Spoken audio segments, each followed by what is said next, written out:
بسم اللہ الرحمن الرحیم۔ آج کے اس بابرکت دن میں اس تسبیح کو پڑھنے سے اپنی آنکھوں سے خود تماشا دیکھ لینا۔ جو لوگ وظیفہ کر کر کے تھک گئے ہیں، خدا کی قسم ایسا معجزہ آپ نے کبھی نہیں دیکھا ہوگا۔ تسبیح پڑھ لینے سے آپ کی پوری زندگی بدل جائے گی۔ محترم ناظرین، آج جو خاص عمل میں آپ کے ساتھ شیئر کرنے جا رہا ہوں، یہ آج کے اس بابرکت دن کے حوالے سے ہے۔ آج کے دن کے اندر ہی معجزہ دیکھنا، اور کافی لوگ ایسے ہیں جو وظیفے کر کر کے تھک گئے ہیں لیکن ان کو کامیابی نہیں ملتی، ان کے راستے میں رکاوٹیں ہیں، بندشیں ہیں، تو ان کے لیے بھی یہ عمل ہے، وہ بھی اس وظیفے کو کر لیں۔ انشاءاللہ اللہ پاک ایسا معجزہ فرمائیں گے، اللہ پاک ایسا کرم فرمائیں گے، تمام مشکلات، تمام پریشانیاں ختم ہو جائیں گی۔ محترم ناظرین، نبی کریم صلی اللہ علیہ وآلہ وسلم نے فرمایا، اے عبداللہ بن قیس، کیا میں تجھے جنت کے خزانوں میں سے ایک خزانے کے متعلق نہ بتاؤں؟ میں نے عرض کیا، یا رسول اللہ صلی اللہ علیہ وآلہ وسلم، کیوں نہیں، ضرور بتائیں۔ تو آپ نے فرمایا، بس تم کہو، نہ گناہ سے بچنے کی ہمت ہے، نہ نیکی کرنے کی طاقت ہے۔ تو ناظرین، آج کا یہ جو وظیفہ ہے، کس تعداد میں پڑھنا ہے، کس وقت پڑھنا ہے، اور یہ وظیفہ پڑھنے سے کیا فوائد آپ کو ملیں گے، وہ سارا کا سارا بتائیں گے آج کی اس خاص ویڈیو میں۔ ناظرین، یاد رکھنا، 3 گناہ کبھی معاف نہیں ہوں گے۔ حضرت ابن عباس رضی اللہ تعالیٰ عنہ سے روایت ہے کہ نبی کریم صلی اللہ علیہ وآلہ وسلم نے فرمایا کہ اللہ تعالیٰ بندے کے 3 قسم کے گناہ معاف نہیں کرے گا۔ ان گناہوں کے علاوہ جس قدر گناہ ہوں گے ان کو معاف کر دیا جائے گا، لیکن ان 3 گناہوں کو کبھی نہیں معاف کیا جائے گا۔ وہ 3 گناہ کون سے ہیں؟ نمبر 1، اللہ تعالیٰ کے ساتھ کسی کو شریک ٹھہرانا۔ نمبر 2، جادو کرنا یا کروانا۔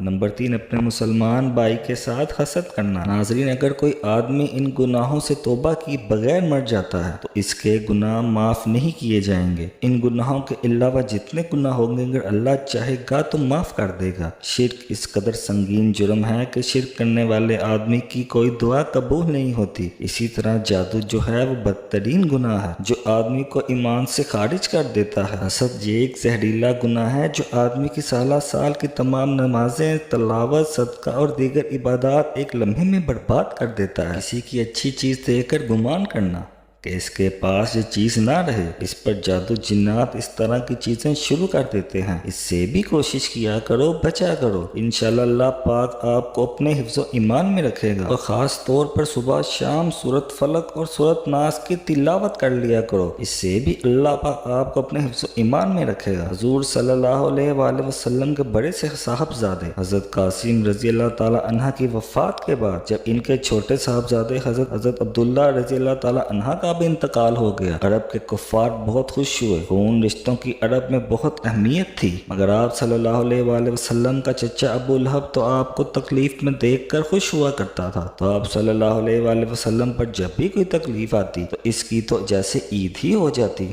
صبح ہوئی تو وہ دورہ دورہ گیا اور گھر گھر یہ خبر پہنچانے لگا کہ آج رات محمد کی جڑ کٹ گئی ہے، وہ بے نسل ہو گیا ہے۔ اس کے بعد مکہ کے ایک سردار عاص بن وائل نے آپ صلی اللہ علیہ وآلہ وسلم کے لیے ابتر کا خاص لفظ استعمال کیا۔ جب بھی کو آپ صلی اللہ علیہ وآلہ وسلم کا ذکر کرتا تو وہ فوراً منہ بنا کر کہتا، ان کی کیا بات کرتے ہو، وہ تو ابتر جڑ کٹے آدمی ہیں۔ اس نے اس ابتر والی بات کو خوب پھیلایا۔ یہ بات دو دھاری تلوار کی طرح تھی۔ اس سے ان کا ایک مقصد تو یہ تھا کہ آپ صلی اللہ علیہ وآلہ وسلم کو اپنے صاحبزادوں کے انتقام کا غم ستاتا رہے۔ دوسرا مقصد یہ تھا کہ لوگوں کے ذہنوں میں یہ بات بٹھا دی جائے، جس کی جڑیں کٹ گئی ہوں اب وہ گرنے ہی والا ہے۔ وہ بندہ چند لوگوں سے یہ کہتا تھا کہ یہ بے نسل ہو گئے ہیں، ان کا نام لینے والا کوئی نہیں رہے گا، ان کی وفات کے بعد ان کا نام مٹ جائے گا۔ اس موقع پر اللہ نے لفظ ابتر کے مقابلے میں سورۃ کوثر کو نازل فرمایا۔ مختصر سے فکرے میں آپ صلی اللہ علیہ وآلہ وسلم کو وہ خوشخبری سنا دی گئی